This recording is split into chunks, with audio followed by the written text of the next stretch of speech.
How you guys doing today? This is Major Montage. I got a SWAT 48 gameplay for you here. This is just it's me on my D ranker, SWAT Monster. It's not the best account.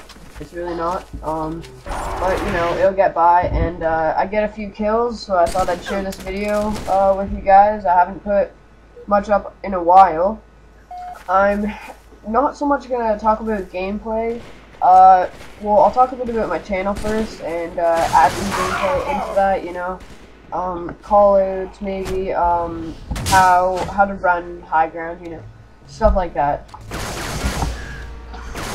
So, mainly what you want to try and do on this map is you want to control higher ground, because, I mean, that's the name of the map, and it's so true, because if you keep spawning beach, you're gonna get either spawn killed, or you're not gonna get the higher shot on the other guy. I mean, if he's an elite, which it is, they are harder to shoot, and he's above you, it's really hard to get a headshot on him, so you want to be careful of that.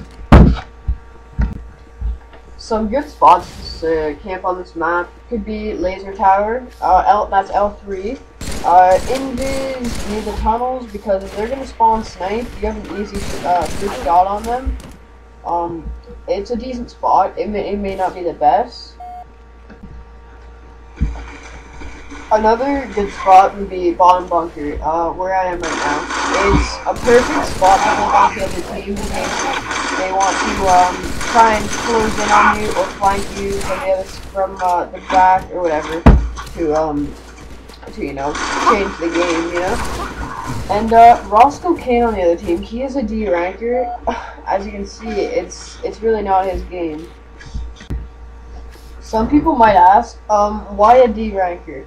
I mean, why the hell do you want a staff captain or a field major with 1,000 experience? And I'm gonna tell you why.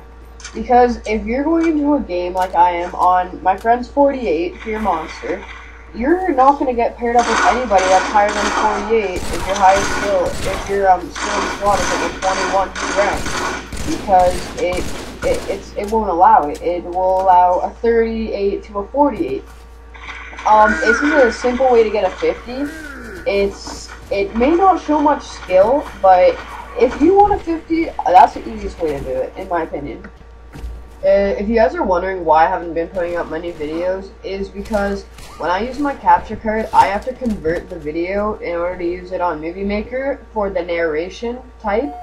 I only use Movie Maker for gameplay and commentaries, not for montages, because the amount of editing is limited, and the effects are just shit.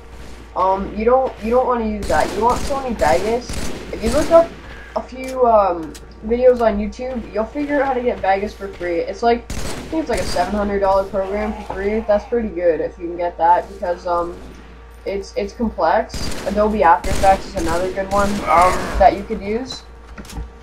If you guys want to know what capture card I use, I only use the Dazzle DVC 100. It's, a lot of people have it. It's $100. So it's cheap, it's good. The graphics aren't the best. I wouldn't recommend it for montages, maybe for gameplay. Which is, that's what this is right now, if you guys want to check out the footage. If you want a really good one, I'm saving up for this one. I can't exactly remember how much it is, maybe $200, $250. HD PVR. If you guys know who H3Asim is, that's what he uses. It's an excellent capturing card, and it is amazing quality. If you want to, check out his videos and you'll see what I mean. If you guys want to know my opinion on this map, I think it sucks. I think it should be taken out of SWAT, or at least be a little bit like the game Battles Narrows, because the two maps are exactly similar. You get these crappy spawns where you can be on, just say on Narrows gold side, and they'll spawn right behind you. If you play game Battles Narrows, you're not going to get that. They can only spawn on one side, which I think that's good. It's a problem with high ground and narrows in SWAT, and I think they should fix it. So you always want to watch behind your back, because the spawns on these maps are like, they're scrambled. It's pretty bullshit. I don't really like it, but yeah, if you can watch your back, it's really easy to win the game, but these maps can have game changers. It's really easy to gain the lead, or let's just say change the game. So you gotta watch it. What I play on, I play with my choice is it's on default. It's really your choice. It doesn't matter. I don't find it helps at all or anything in SWAT because there's no radars anyways. Sensitivity. I play on 2. If I'm having a really bad game, I'll switch to 3. A lot of people say, what you play in MLG, play 1 lower for SWAT. And I think it's really your choice, but I kind of agree with them.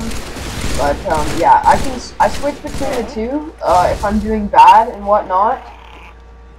Okay, and I play on Bumper Jumper. I have a lot to talk about that actually. Bumper Jumper it's really easy to turn and shoot at the same time. Or sorry, jump, turn, shoot, whatever. Because you're using the left bumper to jump, and that's probably gonna be your left hand, your index finger. And you're going to be using your thumb for your analog stick, so it's really easy to go between the 2 and shoot, you know, for fast turns. With default, you're using A, right? So you're using your thumb to jump, and you're using your thumb for the analog to turn. So you got to do them one at a time, and I find it's a lot easier using Bumper Jumper, in my opinion. I highly recommend it. I got my 50 after 1 day of playing with Bumper Jumper, to be honest. Yeah, so, I mean, the only person that has ever used default in MLG, I think, don't take my word for this, but, it was either Ogre 1 or Ogre 2 that used default, and the other one used Bumper Jumper. I think majority of SWAT players, or if not all of them, they use Bumper Jumper. It's recommended by me and probably every other kid that has their 50 in SWAT out there. So, thank you for watching. I'll have more videos up soon, and I'll see you guys later.